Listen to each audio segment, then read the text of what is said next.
মুপে আমি একটু এক এক করে আসি। আমি না যখন তোমরা প্রতিবেদনটা দেখাচ্ছিলে যে কেন এতদিন তাকে রিমুভ করা হয়নি, আমি শুরু করতে যাচ্ছিলাম একটা প্রবাদ বাক্য দিয়ে, চোর পালালে বুদ্ধি বাড়ে, কিন্তু তারপরে অরূপের কথাবার্তা শুনে আমি সেটাকে আবার ইরেজ করে দিচ্ছি। না, it is all very easy যে অন্যান্য রাজ্যে অন্যান্য স্টেটে কি হচ্ছে না হচ্ছে, রেপের একটা কাউন্ট করা, কম্পেয়ার করা, ওই রাজ্যে বেশি হয়েছে আমার রাজ্যে কম হয়েছে, দেখো ওখানে এই হচ্ছে।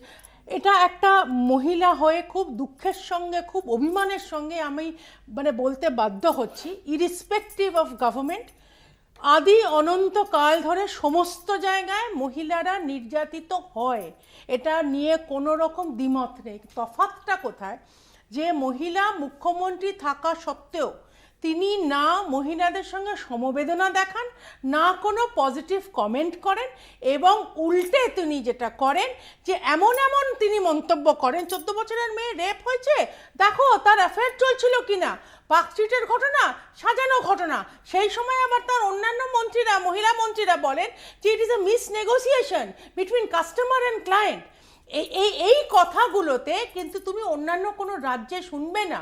সেখানে ডেফিনেটলি হয়, ভুল হয়, অন্যায় হয়, যেটাই হয়, কোনো কোনো নেতা বলে না, বা কোনো শীর্ষ নেতা বলে না যে যা হয়েছে বেশ হয়েছে। এইটাই হচ্ছে তফাৎ। এবং উষসী যেটা বলছিল, এই যে নির্ভয়ে তারা আছে, তারা কীরকম আমার মনে হচ্ছে আরও বেশি অনুপ্রেরণা পায়, যেখানে তারা দেখছে চোখের সামনে যে এই দুষ্টু ছেলেরা করে ফেলেছে। উনি জানে এই এই যে কি মনোজিৎ, আমি একটুখানি শেষ করে নিই, আমি অল্পের সময় কোনো কথা বলিনি। মনোজিৎ মিশ্র জানে, মনোজিৎ মিশ্র ট্র্যাক রেকর্ড নিয়ে আজ এখন এই মুহূর্তে it is not new, it is not hidden, প্রত্যেকে জানে তার 10 বছর ধরে এমন সুন্দর ট্র্যাক রেকর্ড, তার সত্ত্বেও তাকে তৃণমূলের কোনো এক শীর্ষ নেতা চাপ দিয়ে, জীবিকা দিয়ে সেখানে রেখেছিল। এখন জেগে কি হবে, পুলিশ কাজ করছে কি কাজ করছে না, কতটা কাজ করছে, কিভাবে করছে, সেটা সুদীপ্তর মতন আইনজ্ঞরা বলতে পারবে।